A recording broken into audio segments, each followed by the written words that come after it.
सफलतार कहानी। एक छोट ग्राम रे एक युवक थिले जार नाम रोहित। रोहित एक बहुत चालाक एवं परिश्रमी थिले। तांकर स्वप्न थिला जे से गोटिए बड़ व्यवसाय आरंभ करिवे एवं तांकर परिवारर नाम को उज्जवल करिवे। किंतु एक समस्या थिला, रोहित मनरे डर थिला। से सबुबेले एहा भाबुथिले जदि से असफल हेले तेबे लोके कोन कहिबे, परिवारर कोन हेबो।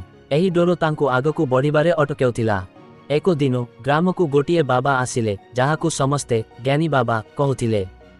तांको पाखरे बहुत ज्ञान थिला। लोक समस्ते तांको समस्यार समाधान करिबाकु जाउथिले। रोहित चिंता करिथिले जे से तांकर समस्या विषय रे ज्ञानी बाबा सहित कथा हेबे। रोहित तांकु कहिले, बाबा मु गोटिए बड़ व्यवसाय आरंभ करिबाकु चाहुंची, किंतु मोते असफलतार डर अछि। जदि मु असफल हेली तेबे लोक माने मो उपरे हसिबे।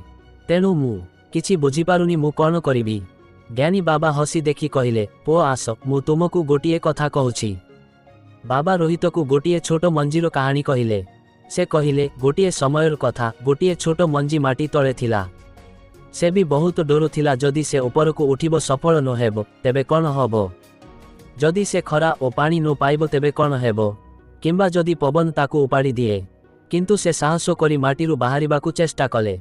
धीरे धीरे से मंजी गोटिए गछरे परिणत हेला एवं समय सहित से गोटिए बड़ सबुज गछरे परिणत हेला।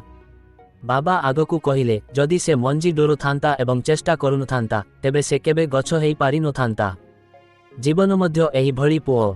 असफलतार डर आमकु आगकु बढ़िबारे बारण करे, किंतु जदि आमे चेष्टा करिबा नाही तेबे आमे आगकु बढ़ी पारिबानी। रोहित एहा सुनी चिंता कले। से बुझिगले जे असफलतार डर केवल गोटिए मानसिक बाधा। जदि से सही डर को दूर करिपारिले एवं तांकर स्वप्नर दिगरे पदक्षेप नेले तेबे असफलता मध्य तांकु किछि नूतन शिक्षा देबो। तापरे रोहित साहस करिले एवं तांकर व्यवसाय आरंभ करिले। आरंभरे किछि असुविधा आसीथिला, किंतु से हार मानिले नाही। प्रत्येक असफलतारु से किछि नूतन शिक्षा नेउथिले एवं आगकु बढ़ुथिले। धीरे धीरे तांकर व्यवसाय बढ़िला एवं से ग्रामर सबुठारु सफल व्यवसायी हेले। परे जेतेबेले लोके तांकु तांकर सफलतार रहस्य पाई पचारुथिले, से कहूथिले, असफलता को डर नाही एवं चेष्टा करिबाकु बंद कर नाही। कारण असफलता हेउछि सेही माध्यम जहा आमकु सफलतार रास्ता देखाई थाए।